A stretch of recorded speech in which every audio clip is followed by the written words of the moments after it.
Shalom saudaraku, selamat bertemu lagi dalam kasih Kristus Yesus. Semoga saudaraku dimanapun berada sehat selalu dan tetap di dalam Tuhan. Sebelum kita mulai renungan kita pada hari ini, mari kita doa terlebih dahulu. Tuhan Allah Bapa kami dalam kerajaan surga, Allah Bapa yang memelihara kehidupan kami, sumber segala berkat bagi kehidupan kami. Terima kasih Bapa yang baik, Tuhan masih pelihara kami, masih menjagai kami, masih menuntun kami, memberkati kami dalam segala pekerjaan kami, usaha kami, dan di dalam keluarga kami Tuhan masih jagai. Terima kasih Bapa atas waktu yang Tuhan berikan bagi kehidupan kami hingga pada saat ini Tuhan, kami boleh kembali datang ke hadirat-Mu untuk kami merenungkan firman-Mu. Bapa di surga, bukakan hati pikiran kami, ajari kami Tuhan tentang kebenaran firman Tuhan. Biarlah kami boleh merenungkannya hari ini dan kami dimampukan untuk mengerti dan melakukannya dalam kehidupan kami. Terima kasih Bapa, kami serahkan perenungan firman Tuhan pada hari ini ke tangan Tuhan. Hanya di dalam nama Tuhan Yesus kami berdoa. Amin. Saudaraku, bahan renungan kita pada hari ini diambil dari Ibrani 11 ayat 1 hingga ayat yang ke-7. Demikian firman Tuhan, iman adalah dasar dari segala sesuatu yang kita harapkan dan bukti dari segala sesuatu yang tidak kita lihat. Sebab oleh imanlah telah diberikan kesaksian kepada nenek moyang kita. Karena iman kita mengerti bahwa alam semesta telah dijadikan oleh firman Allah, sehingga apa yang kita telah lihat telah terjadi dari apa yang tidak dapat kita lihat. Karena iman Habel telah mempersembahkan kepada Allah korban yang lebih baik daripada korban Kain. Dengan jalan itu ia memperoleh kesaksian kepadanya bahwa ia benar, karena Allah berkenan akan persembahannya itu, dan karena iman ia masih berbicara sesudah ia mati. Karena iman Henok terangkat, supaya ia tidak mengalami kematian, dan ia tidak ditemukan, karena Allah telah mengangkatnya. Sebab sebelum ia terangkat, ia memperoleh kesaksian bahwa ia berkenan kepada Allah. Tetapi tanpa iman tidak mungkin orang berkenan kepada Allah. Sebab barang siapa berpaling kepada Allah, ia harus percaya bahwa Allah ada, dan bahwa Allah memberi upah kepada orang yang sungguh-sungguh mencari Dia. Karena iman maka Nuh dengan petunjuk Allah tentang sesuatu yang belum kelihatan, dengan taat mempersiapkan bahtera untuk menyelamatkan keluarganya. Dan karena iman itu ia menghukum dunia, dan ia ditentukan untuk menerima kebenaran sesuai dengan imannya. Saudaraku, mengamati perkembangan dan pertumbuhan anak-anak adalah sebuah sukacita yang susah digambarkan. Orang tua akan kagum mengamati betapa anak-anak meniru gaya berbicara, cara berjalan, ataupun kebiasaan-kebiasaan orang tuanya. Anak-anak mengikuti model yang mereka lihat sehari-hari. Dalam konteks bahasan hidup dalam Perjanjian Baru, kitab Ibrani menguraikan model iman mereka yang percaya kepada Kristus. Iman diuraikan sebagai dasar sebuah pengharapan dan bukti hal-hal yang belum diketahui orang percaya.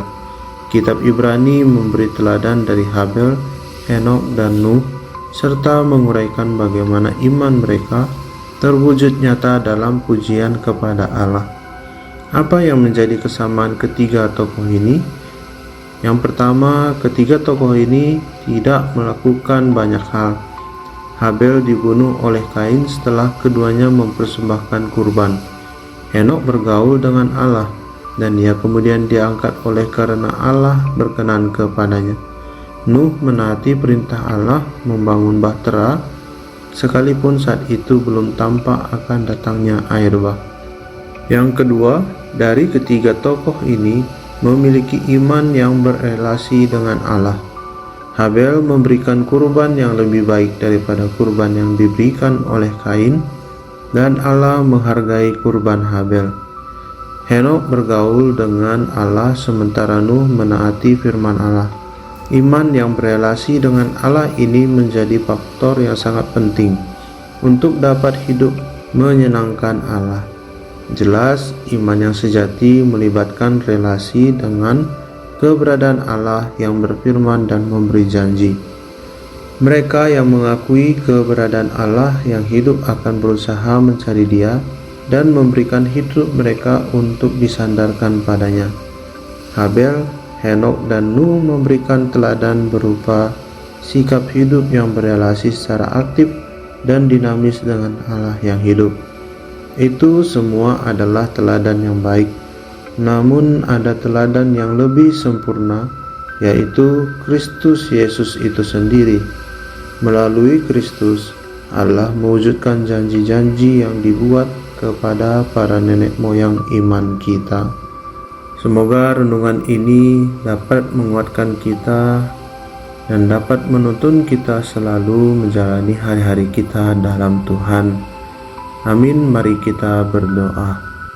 Allah Bapa kami di dalam kerajaan surga, Allah Bapa yang mengajari kami, memberikan kami hikmat kebijaksanaan dalam hidup ini. Terima kasih Tuhan, dalam perenungan kami boleh melihat tokoh yang boleh menjadi contoh bagi kehidupan kami. Melalui apa yang kami baca renungkan malam ini, kami boleh mempelajari bagaimana Tuhan hubungan mereka yang sangat erat dengan Tuhan, bagaimana hubungan mereka yang taat kepada perintah Tuhan. Bapa, ajar kami juga supaya mampu seperti mereka ya Bapa, menaati perintah Tuhan, berelasi dengan baik selalu pada Tuhan, mengingat Tuhan di dalam keadaan apapun. Terima kasih Tuhan, tanamkan dalam hati pikiran kami, agar kami tidak hilang dari jalan Tuhan. Bapa di surga, kami terus berdoa bagi bangsa dan negara kami. Terus Tuhan nyatakan kuasa Tuhan bagi bangsa negara kami. Pakailah pemerintahan Tuhan, orang-orang yang baik, yang memiliki pengertian dan tanggung jawab dengan baik. Tuhan pimpin, Tuhan arahkan mereka supaya mereka mampu menjalankan tugas tanggung jawabnya dan menyelesaikannya ya Bapa. Dan biarlah mereka boleh bekerja di hadapan Tuhan dengan baik dan jujur benar. Dan Tuhan, kami berdoa biarlah pemerintahan kami saat ini jauh daripada orang-orang jahat hatinya. Perekonomian bangsa negara kami serahkan terus ke tangan Tuhan.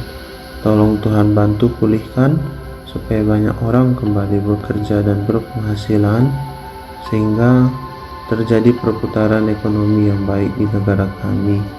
Berkati Tuhan setiap keluarga lepas keluarga dari bangsa kami, dan biarlah mereka boleh hidup damai, hidup boleh saling mengasihi. Kami juga berdoa ya Bapa buat gereja-gereja Tuhan. Pakailah mereka semua Tuhan, dimanapun mereka berada, baik pendeta, pengurus gereja, majelis, semuanya dengan jemaat Tuhan boleh saling bergandeng tangan untuk membantu melayani Tuhan. Pakailah gereja Tuhan untuk menolong banyak orang yang membutuhkan. Biarlah dengan itu nyata selalu Tuhan bagi kehidupan mereka. Juga kami berdoa ya Tuhan, setiap gereja Tuhan yang belum memiliki perizinan untuk beribadah, juga rumah ibadah, Tuhan berkati supaya segala prosesnya boleh Tuhan berkati. Sertai Tuhan, terkhusus untuk di staf pemerintahan yang mengurus perizinannya, Tuhan yang tegur dan jamah mereka. Biarlah Bapa, mereka boleh membantu kami mengurus izin peribadahan kami, dan kami boleh memiliki tempat ibadah yang nyaman untuk kami memuji dan memuliakan Tuhan. Kami juga berdoa biarlah keluarga kami satu persatu Tuhan jamah dan berkati, agar kami tetap selalu dalam lindungan Tuhan. Kami percaya perlindungan Tuhan aman bagi kami, bagi orang yang percaya. Kami berdoa buat segala usaha dan pekerjaan kami, tetaplah Tuhan berkati. Pakailah setiap usaha, setiap pekerjaan kami, boleh menjadi berkat bagi banyak orang, boleh menjadi alat untuk memuliakan Tuhan. Ajar kami bijak Tuhan atas berkat yang Tuhan berikan, supaya Bapa, setiap berkat Tuhan tidak sia-sia begitu saja, tetapi boleh berdampak bagi banyak orang, dan terlebih boleh untuk memuliakan Tuhan kembali.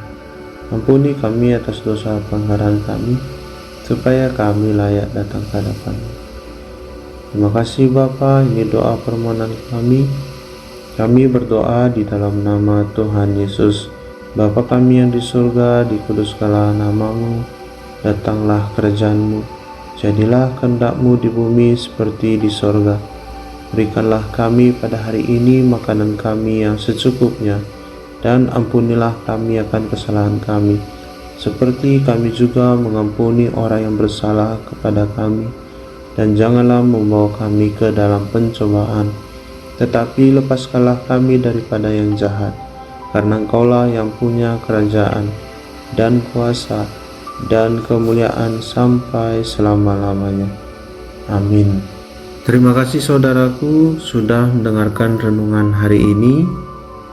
Kiranya Tuhan Yesus selalu memberkati dan melindungi saudaraku dimanapun berada. Sampai bertemu pada renungan berikutnya. Shalom.